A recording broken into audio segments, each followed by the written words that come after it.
Sabe quando a gente acha que duas coisas não têm absolutamente nada a ver uma com a outra? Pois é. O que será que uma melodia suave, bem bossa nova, e um lamento do sertão podem ter em comum? Bom, se prepara porque a gente vai embarcar numa viagem que cruza o oceano, atravessa décadas e conecta dois gigantes da nossa música de um jeito que ninguém esperava. Olha só que interessante. De um lado, a gente tem o Toquinho, com aquela coisa melancólica, delicada. Do outro, Belchior, com uma canção que é quase um grito, super visceral, cheia de urgência. Parecem dois planetas diferentes, né? Mas e se a semente que deu origem a essas duas músicas fosse exatamente a mesma?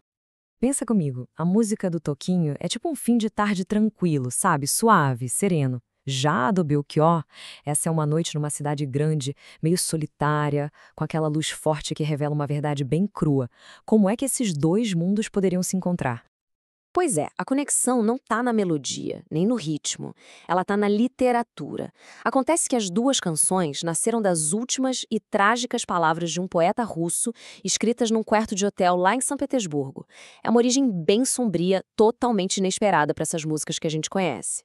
E essa linha do tempo aqui mostra a jornada impressionante desse poema. Tudo começa lá em 1925, com o ato desesperado do Sergei Essienin. Aí, décadas depois, em 1968, o gênio Augusto de Campos serve como uma ponte e traz esses versos para o Brasil. E só muito tempo depois, em 93 e 2001, é que eles ganham voz na música do Belchior e do Toquinho. É uma verdadeira odisseia poética que durou 76 anos.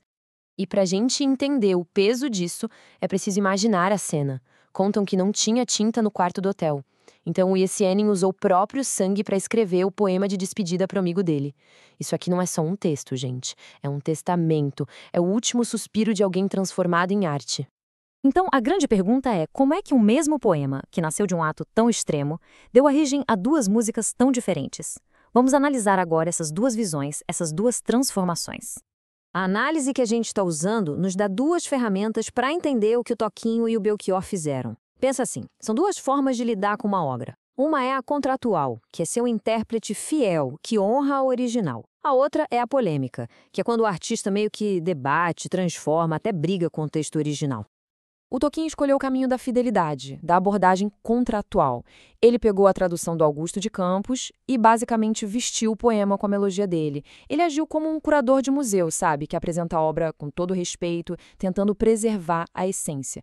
Aqui a música serve ao poema. Já o Belchior foi para o caminho oposto, totalmente polêmico. Ele não se contentou em só apresentar o poema, não. Ele quebrou o texto em pedaços e usou a angústia do poeta russo como combustível para a própria crítica, para a própria dor. Com ele, o poema é que serve à música e à mensagem que ele queria passar. E aqui a gente vê isso na prática, lado a lado. Repara nos versos. O Toquinho faz ajustes bem sutis, coisa de musicalidade. Já o Belchior, ele reescreve a ideia.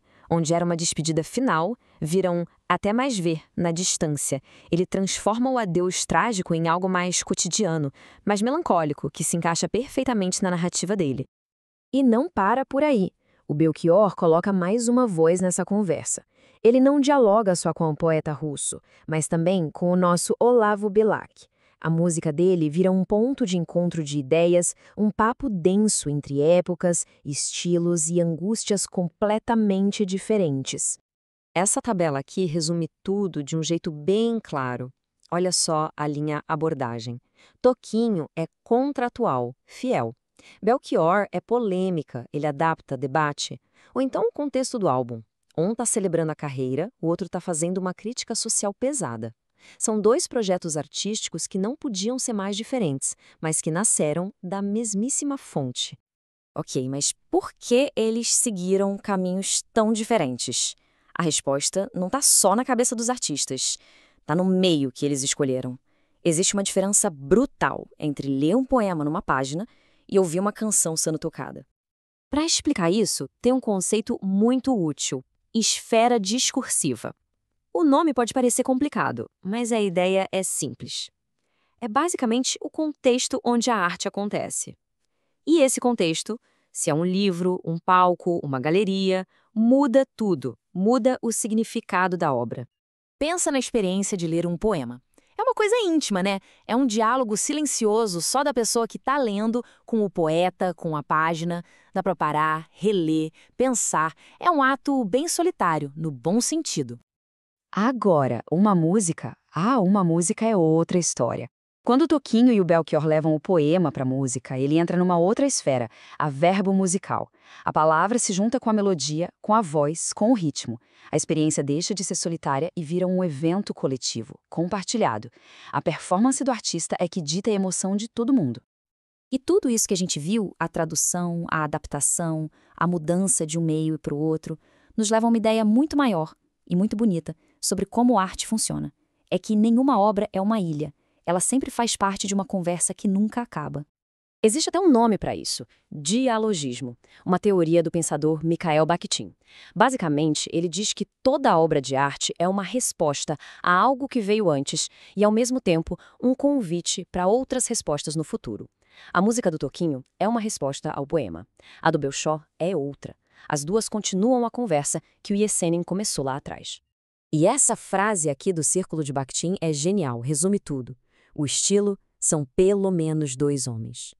Ou seja, ninguém cria nada do zero, sozinho. O estilo do Belchior não é só dele. É ele conversando com o Yesenin e com o Bilac.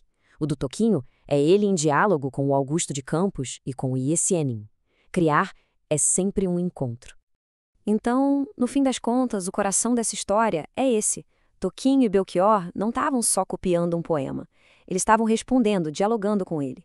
E ao fazer isso, ao transformar o poema, eles mantiveram o espírito dele vivo. Eles garantiram que aquela nota de despedida de 1925 não fosse um ponto final, mas o começo de uma conversa que está rolando até hoje. E isso deixa uma pulga atrás da orelha, né? Fica a reflexão. Quantas outras conversas secretas, quantas conexões assim estão escondidas nas músicas, nos livros, nos filmes que a gente tanto ama? Qual é a história por trás da arte que nos emociona? E atrás dessas conexões revela um universo inteiro de novos significados